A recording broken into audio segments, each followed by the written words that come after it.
پاکستاني رسنیو راپور ورکړی چې د افغانستان پاکستان د سوداګرۍ ګډې خونې په یوه اعلامیه کې له پاکستان غوښتي چې افغان سوداګریزو بارولونکو لاریو ته اجازه ورکړي. په دغه اعلامیه کې راغلي چې د کار باید د لا زیات مالي زیان د مخنیوي لپاره ترسره شي. دوی له پاکستاني لوري هم دا غوښتي چې له افغانستان سره باید ټولې سوداګریزې لارې پرانیستل شي. بل پلو د افغانستان اسلامي امارت د بهرنیو چارو وزارت په خبرپاڼه کې ویلي چې په یوه ټلیفوني اړیکه کې دواړه لوري د افغانستان او ایران ترمنځ د دوه اړخیزو همکارۍ د پراخېدو د سیمې د وروستیو تحولاتو په اړه بحث او د نظرونو تبادله کړې ده. د افغانستان د بهرنیو چارو وزیر د سیمه ییزو همکاریو او د سیمه ییزو غونډو د جوړېدو په اړه د اسلامي امارت پر دریځ ټینګار کړی او ویلي دی چې د ثبات ساتل او د سیمه ییزو همکاریو پیاوړتیا د افغانستان لومړیتوب دی. عزتمندو لیدونکو ستړي مشئ، وخت مو په خیر د نن څېړنې ته ښه راغلاست. د بحث لپاره خپرونه کې د ټیمز له لارې راسره وصل دی د سیاسي چارو شنونکی فضل الرحمن اوریا صاحب. زه یوسف خان لاله یم. اوریا صاحب ستړی مشئ، وخت په خیر، خپرونه ته هم په خیر راغلی. اوریا صاحب، آیا اوس مهال کوم چانس لیدل کیږي چې د افغانستان او پاکستان ترمنځ چې کومه لار ده او دغه لار د ډېری ورځو را په دې خوا بنده ده اوس مهال به خلاصه شي؟ مننه. دغه تجارتي لار د پاکستان تجارانو نه ده بنده کړې او دغه تجارتي لار د پاکستان خلکو نه ده بنده کړې او دغه تجارتي لار تنه د افغانستان په مخ نه ده بنده، بلکې دا د مرکزی اسیا هیوادونو په وړاندې هم دا بنده ده او د مرکزی اسیا هیوادونو هم خپل تجارت نسی کولای. نو دا د امریکا په دستور باندې د اسلام آباد جنرالانو د پاکستان د ولس د ګټو خلاف، د مرکزی اسیا او د افغانستان د ولسونو د ګټو خلاف بنده کړې ده او دا وروستۍ ځل نه ده چې دا بنده شوې ده. د مارچ په یادېږي د ظاهر شاه له وخته معمولا جنرالانو د یو وسیلې په حیث باندې د افغان حکومتونو په وړاندې ترنه ګټه وچته کړې ده. نو پر دې بنسټ باندې اوس دوی بیا هم د لار بند کړي تر څو چې د افغانستان حکومت باندې فشارونه راوړي او اوس د افغانستان حکومت یو ډیر زراور او تاریخي ګام اوچت ک او هغه ګام دا ده چې پاکستان سره باید خپل تجارت بند کړي او نور بدیلو لارو باندې فکر وکړي او خپل تجارت او خپل د اړتیا وړ ټوکي له بدیلو لارو نه افغانستان ته وارد کی او همدارنګه د افغانستان تولیدات صادر کی. بل اوریا صاحب، دغه لار چې اوس مهال البته بند د راکړې ورکړې پر مخ باندې تر ټولو ډیر زیان څوک کوي، پاکستاني لوري که افغان لوري؟ ګوره چې موږ پاکستان سره دوه ډوله تجارت لرو. یو د دواړو هیوادونو په وابین کې راکړه ورکړه و او بل د ترانزیتي تجارت چې د پاکستان لارې نه نورو هیوادونو سره روابط لرو. دا چې ټول کې دا تقریبا څه کم $1.5 میلیارډ حجم د تجارت کېږي چې په دې کې شاوخوا $900 میلیون د افغانستان صادرات و او نور واردات و. یعنی په دې معنی چې دلته د افغانستان واردات له پاکستان څخه ډیر و او همدارنګه د مرکزی اسیا هیوادونه هم لکه تاجکستان، ازبکستان، ترکمنستان، قرغیزستان او داسې نور د پاکستان هیواد سره دوه ډوله تجارت درلوده. یو دا چې د دوی په خپل مابین کې تجارتي توکي تبادله کېدل او بل د دوی له لارې نه ترانزیت کېدل نور نړۍ ته، نور هیوادونو ته، چې هغه هم شاوخوا $1.5 میلیارډ د دوی حجم د تجارت و او ترانزیت د شانې کرا ټول کې $3 میلیارډ شاوخوا کېږي او د افغانستان هم چې سره یو ځای کې $4 میلیارډ پاکستانیانو صادرات درلودل افغانستان ته او د مرکزی اسیا هیوادونو ته او په بدل کې افغانستان $600 میلیون صادرات درلودل پاکستان ته. نو پر دې بنسټ باندې د پاکستان خلک $4 میلیارډ نقص کوي او دا غټ نقص نه ده. دا نقص جنرالانو ته نه رسیږي، دا نقص د جنرالانو کورنۍ ته نه رسیږي. کال ته هر شی قیمته کیږي قحطي راځي هغه په عام ولس باندې وي اما کوم شي چې افغانستان پورې اړه لري افغانستان کولای شي بدیل لارې پیدا کړي او زیات وخت به مونږ نشي د شپږ میاشتو شاوخوا کې افغانستان زما په ان باندې په دې باندې وتوانيږي چې هم بدیل لارې پیدا کړي بله او هم له بدیل لارو نه تولیدات راوړي داخل د افغانستان ته د خلکو د اړتیاو د راپکولو لپاره بله اوریا صاحب اوس مهال موږ بدیل لارې لرو ولې نه ګوره چې مونږ له پاکستان سره دوه ډوله تجارت لرو کنه یو راکړه ورکړه له دوی سره تولیدات دي مثلا مونږ راخت نه واردو مونږ دوات نه واردو نو او داسې نور شیان دا کولای شي نور هیوادونو نه وارد کول ایران دوا راوړو له ترکیه دوا راوړو د مرکزی اسیا هیوادونو نه دوا راوړو هندستان نه دوا راوړو راخت نن بهترین راخت چینای او هندای راخت د کولای شي له څخه استفاده وکړو نور چې له پاکستان څخه زیات واردات وغه اساسي شکل باندې ساختماني ټوکي او ساختماني مواد وو دا هم کولای شي د مرکزی اسیا هیوادونو نه او هم د ایران څخه وارد کو افغانستان ته پس افغانستان په دوړو تجارتونو کې هم هغه مستقیم تجارت چې له پاکستان سره درلودل د دې بدیل د سیمې هیوادونه دي او هم ترانزیت د افغانستان لپاره بهترین لار چای بهار بندر ده د عباس بندر ده او له چین سره تجارت د ریل کرکنه ازبکستان قرغیزستان چین سینکیانګ ولایت سره د دوی کیږي او وبسي او کېدلی سي د غلړی هم پراخسي او هم ګړندې سي مګر زما عرض بداوي چې دا به یو څو وخت په کارو لري او دا به په بریالیتوب سره پای ته ورسیږي او افغانستان خپل اقتصادي استقلال ترلاسه کی تجارت کې به استقلال ترلاسه کی ترانزیت کې به استقلال ترلاسه کی او علاوه د تل لپاره به د پاکستان له ماجراجویانه کړنو نه خلاص وي او په خلاص لاس په دنیا سره نور هیوادونو سره هم تجارت کوي او هم ترانزیت لاره تجارت کوي بله اوریا صاحب په دې وروستیو کې چې پاکستان سره زموږ لاره بنده شوې البته موږ پاکستان سره راکړه ورکړه نه لرو ایران سره زموږ راکړه ورکړه ډیره شوې فکر نه کوئ چې دا په یو ډول خپله شاید یو وابستګي رامنځته کړي حتی د ایران سره چې بیا وروسته ایران وایي چې موږ لاره بنده یا په ټوله کې له دغه تجارتي راکړې ورکړې څخه سیاسي ګټه پورته کړي ګوره په تجارت کې مونږ کولای شو یا افغانستان کولای شي مختلف هیوادونو سره اړیکې ولري اوس په حال ایران سره ډیر د اوریا سره زه عرض کوم بله مهرباني مختلف هیوادونو سره راکړې ورکړې ولري مثلا برقي سامان آلات ده دا هم کولای شي له ایران څخه وارد کی هم کولای شي له مرکزی اسیا هیوادونو څخه وارد کی نفت او غاز د دا کوي چې ایران هم وارد کی روسیه هم وارد کی او نور هیوادونو هم وارد کی مختلف هیوادونه کولای شي دغه تشه ډکه کی او دا ډیره مهمه دی چې د افغانستان حکومت ځان سرګردانه کی دلته بازار کې د افغانستان مارکیټ کې بازار کې تقاضا رامنځته کیږي او دغه تقاضا د دنیا ټول تجاران او مولدین څیړي او هر یو کوشش کوي چې دلته ځان راورسي د افغانستان مارکیټ ته ترڅو د تقاضا ته عرضه وکړي نو وخت چې عرضه وکړه د عرضه به ترغه پوری وي چې تقاضا ته مثبت جواب په کامل شکل باندې ورکړل شي نو افغانستان مختلف هیوادونو سره کولای شي چې تجارت او ورکړه وکړي مګر ترانزیت د کې شک نشته چې ورځ به د ایران حکومت هم وایي چې یا ماته د هلمند وبره خوشي کټولې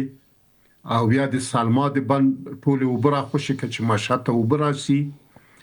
او یا در باندې دالر بندو بله دا څه شان شتون لري نو اماغه د چې د افغانستان حکومت به ټول ریسکونه په پام کې ونیسي او مختلف ګزینې باید په واک کې ولري اوریا صاحب فکر کوي یو هیواد چې په وچه کې مطلب څلور خواته صرف گاونډیانی او بوته لار همین لکه افغانستان د دغسې چیلنجو سره د دغسې مشکلاتو سره به ټول وخت مخې که نه د لپاره یوه دایمي لار به هم شتون ولري؟ د پاکستان په موجودیت کې د افغانستان ټول حکومتونه یعنی لږ ورځ چې پاکستان پیدا شوی ده دغه چیلنجونو او ستونزې سره د تجارت او ترانزیت په ډګر کې لاس او ګریوان و. اما اوس چې دغه زړور او تاریخي ګام وچت شوی چې نور د پاکستان سره تجارت او ترانزیت دواړه بند دا به د تل لپاره افغانستان پاکستان انحصار څخه تجارتي انحصار څخه ځان خلاص کی او خپل به په دې حق نور مستقل تصمیم نیسي او نور به پاکستان هغه وسایل چې تیر شپږ او یا تیا کلونو کې د افغانستان د مختلفو حکومتونو په ضد استعمال کړي یعنی بندر د کراچۍ دا نور په واکه ونه لري. بله بحث ته به دوام ورکوو. ریاست وروستۍ ویلندې د عزتمند لیدونکو لنډه دمه لرو، بیرته راګرځو.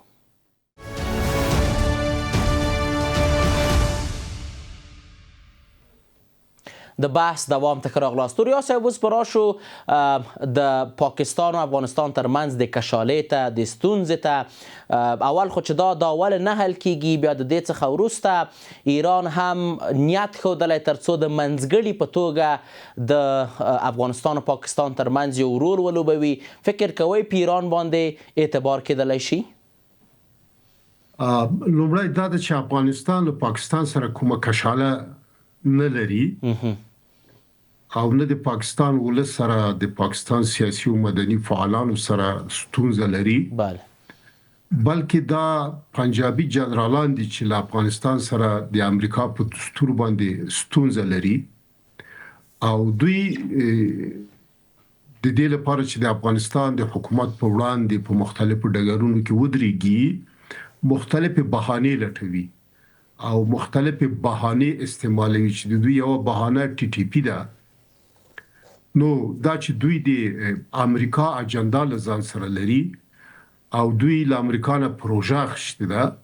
غواړي چې دا پروژه په افغانستان کې سیمه کې تطبیق کړي یعنی بې ثباتی رامنځته کړي.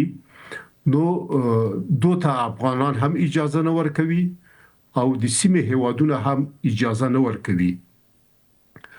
تر کوم چې خبرو اترو پورې تړاو لري مخکې قطر او ترکیه منځګړیتوب وکاوه او هغه منځګړیتوب بریالي نه و. هغه د دې لپاره بریالي نه و چې پاکستان په خبرو کې ریالیستیک نه و او صداقت او شفافیت نه درلوده او دا ځکه چې غوی د امریکا اجنډا او د امریکا اهداف پر مخ بیوله هغه چې خبره ماتې سولې. اوس کا ایران، روسیا، چین حتی بل هیواد هم منځګړیتوب کوي د پاکستان ماموریت پای ته نه رسیدلی. پاکستان هغه ماموریت چې خپل امریکا نه اخیستی و هغه ماموریت اوس ژمنده او غواړي چې دا ماموریت پای ته ورسوي. د دوی ماموریت بیا کوم چې د افغانستان او د سیمې بې ثباتی ده. نو پر دې بنسټ باندې په یو ستراتیژیک ډول باندې که هر هیواد کوربه سي او منځګړی سي له پاکستان سره د دغه ستونزې حل امکانات ضعیف دي. اما چې ډیر مهم ده دا هغه وخت ممکن ده چې حل سي چې امریکا او افغانستان نیغ په نیغ خبرې وکوي. ترامپ راسي له افغانانو سره خبرې وکړي او افغانان له امریکا سره خبرې وکړي. یعنی فکر کوي دا هغه وخت ممکن ده چې دا مشکل حل سي. بله او ریاست یعنی فکر کوي چې پاکستان اصلا مذاکرات ته حاضر نه دی، درست؟ نه، پاکستان مذاکرات ته حاضر ده اما پاکستان په مذاکراتو کې صادق او شفاف نه ده او په جریان مذاکراتو کې د امریکا ګټې پر مخ وړي او د افغانستان په وړاندې بهانې جوړوي. نو دا چې افغانان د امریکا ګټه نه منلای شي او نه زغملای شي همدا علت چې د مذاکرات او نتیجه نه دا ورکړي او روسته لدی هم تاکید عرض کوم چې یو ستراتیژیکه مثبت نتیجه به ورنه کی تر هغه چې یاد دي جنرالانو ماموریت د امریکا له خوا څخه پای ته ورسیږي او یا امریکا مستقیما له افغانستان سره خبرې وکړي. د دې څخه تر مخ دغه منځګړیتوب قطر تر سره کړو، ترکیه تر سره کړو. فکر کوئ چې په دغه منځګړیتوب کې قطر او ترکیه څومره صادق وو؟ آیا د کوم لوري پلوي د بیلګې په توګه د پاکستان پلوي خو به نه کړي په دغه مذاکراتو کې؟ ګوره وخت چې په اوسنۍ شرایطو کې چې دنیا په اصطلاح یو کلی ده او د ترامپ په دستور باندې باید عرض کوم چې ترامپ په انګلستان کې اعلان وکړ چې یا موږ ته د میدان د هوایي د بګرام راکیا او که د بګرام میدان رانکې تاسو ته ډیر بد اتفاقات رامنځته سي او ترامپ دغه بد اتفاقات د پنجابي جنرالانو په واسطه باندې افغانانو ته رامنځته کوي او دا لړۍ ادامه لري. نو په دغه یو مذاکراتو کې چې پاکستان جنرالان نیابتي ډله وي اما اصلا د امریکا ګټي وي په دغه مذاکراتو باندې مختلف لوبغاړي په یو ډول نه یو ډول تاثیرګذاري لري. کاغه د سیمه هیوادونه دي او کاغه د نړۍ ستر قدرتونه دي، نو په یو ډول نه یو ډول با متاثر وي. پاتې دي نه وي چې ترکیه او قطر چې منځګړیتوب کړی او قطر په منځګړیتوب کې ستره تجربه درلودله او لري. زما آن بداوي چې د دوی اغیزې په دې مذاکراتو کې ډېری زیات نه وي، د دوی اغیزې به دومره نه وي چې دا مذاکرات ګډوډ کی او بیا ناکام کی. او د دې ناکامۍ د مذاکراتو اصلي علت همدغه د چې پاکستانی جنرالانو غیر مسؤلانه خبرې کولې او د امریکا ماموریت غوښتل چې دلته تر سره کی. اوریا صاحب، فرض کوو چې ترکیه له امریکا سره نږدې اړیکې لري، البته د ناټو غړی هم ده، همدارنګه قطر د دوی ستراتیژیک ملګری دی. که دغه مذاکراتو منځګړیتوب په اوس وخت کې غرب بلاک ونه کړي یا په ټوله کې شرق بلاک وکړي، چین که راوړاندې شي د مشر په توګه، خصوصا د ګاونډي منطقې او د آسیا د مشر په توګه، فکر کوئ چې اعتبار پرې کېدلی شي؟ ګوره مذاکراتو کې دا مهم ده چې د مذاکراتو په میز باندې څوک کینی، د میز یو خوا څوک ده او بل خوا څوک ده او د دغه میز کوربه څوک ده. دا میز د چا په کور کې ده، دا لک اغیز لري چې میز د چا په کور کې ده، یعنی مالک د کور یا کوربه په مذاکراتو کې لګ اغیز لري. مګر مهم دا ده چې د میز دواړو خواو ته څوک دي. هغه خوا چې وی خوا افغان د افغانانو استازي دي، بل خوا پاکستانی جنرالانو نمائندگان دي. هغوی صداقت نه لري، هغوی رښتینولي نه لري، هغوی غواړي افغانستان سیمه بې ثباته کړي،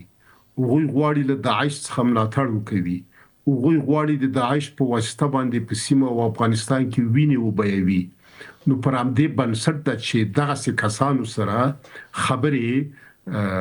لکه څنګه چې لازم ده په ستراتیژیک ډول باندې پای ته نشي رسیدلی.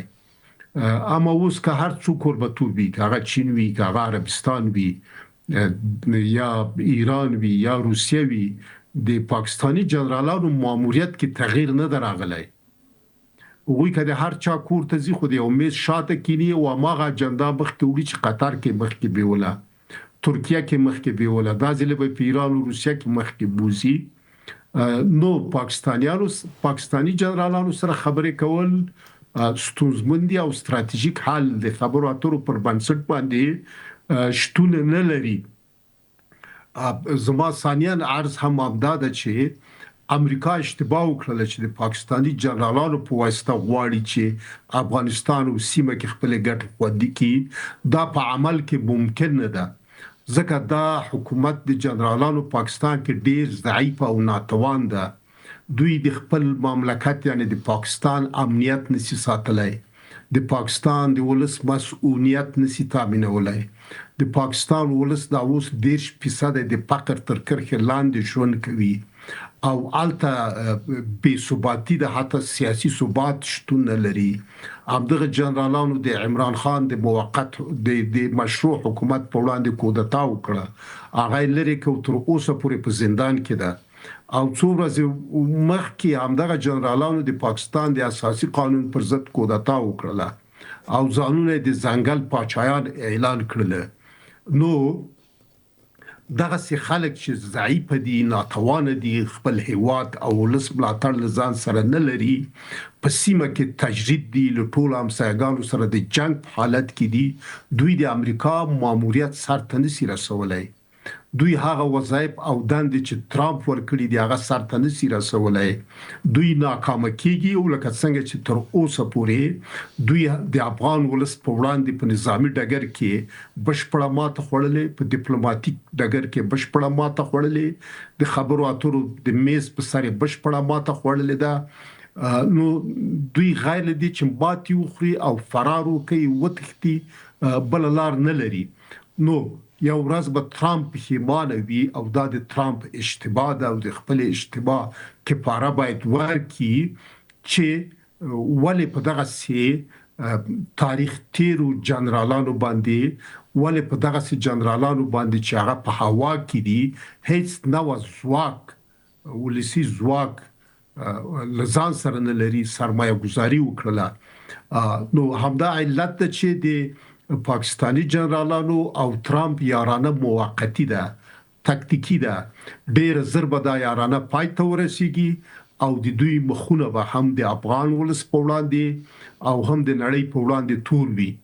ښه، اوریا صاحب، اوس خو د پاکستان پوځي رژیم د اسلامي امارت ترمنځ دستبند هم شوی، البته یو نسبی شفایي اوربند هم منځته راغلی دی، جګړه نشته اوس مهال. فکر کوئ د دغه راتلونکی به څه کیږي؟ کوم هوکړې ته به سر رسیږي دواړه لوري؟ بیا به جنګ سره شروع کیږي که کوم بل څه؟ راتلونکی باید په څو ډګرونو کې ارزیابي کوو. لومړی ډګر دا ده چې د افغانستان حکومت ورډیننه لتیری وی میاشتې او 2 میاشتو نه را پدې خو د پاکستان په وړاندې ډیر ځواکمن شوی او تر تقریبا د ټولو افغانانو ملاتړ او حمایت لزان سره لري. دویم لتیری یو 2 میاشتو نه را پدې خو ته د افغانستان د حکومت سیمایز موقف ډیر ځواکمن شوی دی او اوس د سیمې هوادونو بشپړ ملاتړ لزان سره لري او همدارنګه په اسلامي نړۍ او د دنیا په سطح باندې لتیر 2-3 میاشتو نه د پاکستان په وړاندې د دوی موقف ځواکمن دي او د جنگ او د خبرو اترو په میز باندې هم بریا ورپه نصیب سولا. نو بل خو پاکستان ده، پاکستان لتیر 2 میاشتو را پدې خو په کور دینه امنیت تقریبا 40% زیات خراب شوی ده، کچ 40% نور هم لوړ شوی، اقتصادي سیاسي بحران نور عمیق شوی، د حکومت مشروعیت نور هم ضعیف او ناتوان شوی، د سیمې په کچه باندې د هیڅ هیواد ملاتړ لزان سره نه لري او د نړۍ په کچه هم مختور سه او دا هغه وخت مختور سول چې دوی د فلسطینی ولس په وړاندې پاکستانی جنرالانو اعلان وکړ چې د اسرایل په حمایت غزې ته عسكر لیږي. نو دوی په اسلامي نړۍ کې خپل مقام او منزلت له لاسه ورکړ. پس ګورو چې دلته د سیمې شرایط، د هیواد شرایط او د نړۍ شرایط د افغانستان د بریا د ضمانت او تضمین لپاره دي او د پاکستان کورنی شرایط، د سیمې شرایط ورته، د نړۍ شرایط ورته د دوی د ناکامۍ او د دوی د بدبختی لپاره دي. نو پر دې بنسټ سره ویل سو که هر پیښه رامنځته کیږي، کاغه جنگ وی د ترامپ د عاجل عسکرو چې هغه پاکستانی جنرالان دي، که خدای نه خواسته دوی بیا یو ځل د افغانستان په ضد نامقدس جنگ وکوي، ډیر سخت جواب سره به مخ شي، هم د افغانانو جواب سره، هم د سیمې له جواب سره او هم د اسلامي نړۍ له جواب سره. او دوی به بیا تختی او کچیرته د خبرو اترو ډګر ته راځي، البته مسلمان افغانان وروکي وي ځکه چې افغانان فقط خپل ملي ګټو د ساتلو لپاره کار کوي او د افغانستان سیاست او پالیسي زما په انداز دا او وا چې د هیڅ هیواد په کورنۍ چارو کې مداخله نه کوي، لږه جملې څخه د پاکستان په کورنۍ چارو کې مداخله نه کړي نه کوي. اما پاکستاني ولس د افغان ولس ورونه دي، هیڅ نوع دښمنۍ دغه په وړاندې شتون نه لري ډیره زیاته مننه د سیاسي چارو شنونکی فضل الرحمن اوریا صاحب په خپرونه کې ستاسو له حضور څخه نړۍ منندوی یم. عزتمندو لیدونکو د نن څېړنه هم پر همدې ځای پای ته ورسېده. تر بیا کتو په الله پاک مو سپارم. ښې چارې.